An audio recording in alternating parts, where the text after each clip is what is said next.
میں مختصر بات کروں گا، اس بات پہ شاہد و عادل ہیں جو اہل بیت علیہم السلام کی عفت، طہارت، نفاست اور کمال پہ شاہد و عادل ہیں، چاہے وہ انما یرید اللہ لیذھب عنکم الرجس اہل البیت ویطہرکم تطہیرا، یہ مقام ہے۔ اور اللہ رب العزت نے یہ آیت تطہیر، یہ سند عطا کر دی ان کو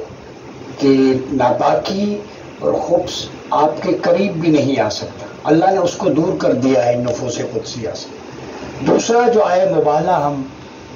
بڑی مشہور ہے، جس کے اوپر تو کانسنسس ہے کہ اس میں جو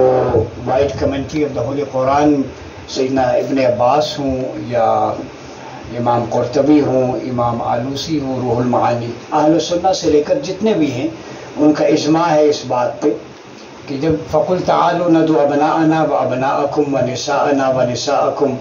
وَأَنفُسَنَا وَأَنفُسَكُمْ، تو اس میں قل سے مراد آپ صلی اللہ علیہ وسلم کی ذات اقدس ہے۔ جو 5 نفوس قدسیہ قرآن سے ثابت ہوتے ہیں،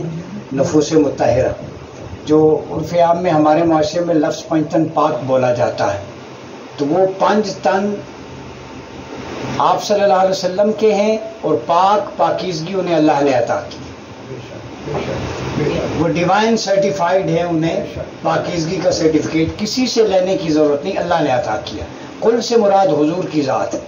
ابناءنا، اب یہاں پہ لفظ ابنا بولا گیا ہے، ابن بیٹے کے معنی میں، سبت نہیں ہے، حالانکہ حسنین کریمین حضور کے نواسے ہیں، آپ کے جگر گوشہ سیدہ فاطمہ الزہرا سلام اللہ علیہا کے بیٹے ہیں، لیکن عربی میں ابن بیٹے کے لیے بولا جاتا ہے۔ تو آپ جب بھی جتنی بھی احادیث دیکھیں، صحابہ کرام رضوان اللہ علیہ مجمعین جب حضور کے نواسوں کو پکارتے تو یبن رسول اللہ کہہ کے پکارتے، اے رسول اللہ کے بیٹے، انظر حالنا، نظر کرم فرمائیے، تو یہ ان کا انداز تخاطب تھا۔ تو ابن اس لیے بولا جاتا ہے نواز رسول کے لیے کہ اللہ رب العزت نے حضور علیہ الصلوۃ والسلام کو مقام ختم نبوت عطا کیا، تو اللہ نے آپ کو اولاد نرینہ بھی عطا کی، وہ جوانی سے پہلے اٹھا لی۔ اگر وہ جوان ہوتی اور نبی نہ بنتی تو آپ علیہ الصلوۃ والسلام کی فضیلت میں کمی آ جاتی کہ باقی انبیاء کے بیٹے بھی نبی تھے۔ اگر اولاد نہ ہوتی تو یہ تانا ملتا کہ اولاد نرینہ عطا کی۔ اگر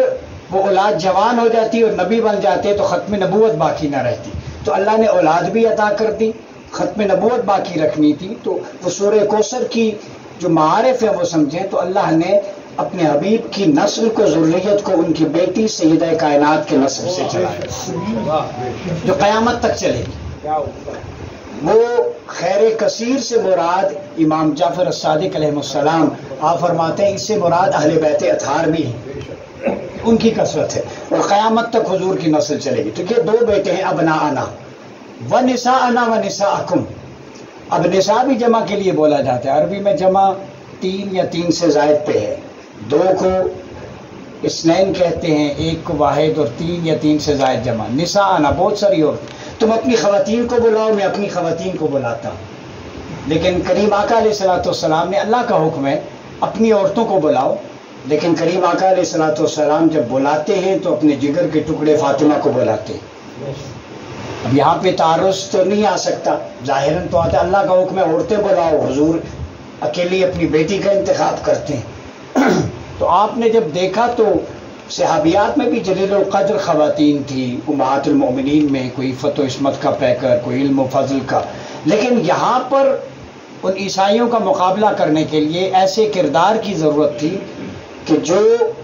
اگر اس کے چہرے کو دیکھا جائے تو چہرہ تو اس کا ہو لیکن مسکراہٹ مصطفیٰ کی ہو، اگر اس کے جسم اقدس کو دیکھا جائے تو قدمین مبارک تو فاطمہ کے ہیں مگر چال مصطفیٰ کی ہو، یعنی سر تا قدم وہ شبیہ مصطفیٰ بھی ہو، پیکر حسن جمال مصطفیٰ بھی ہو، اور حضور علیہ الصلوۃ والسلام کی سیرت و کردار کا عملی مظہر بھی ہو۔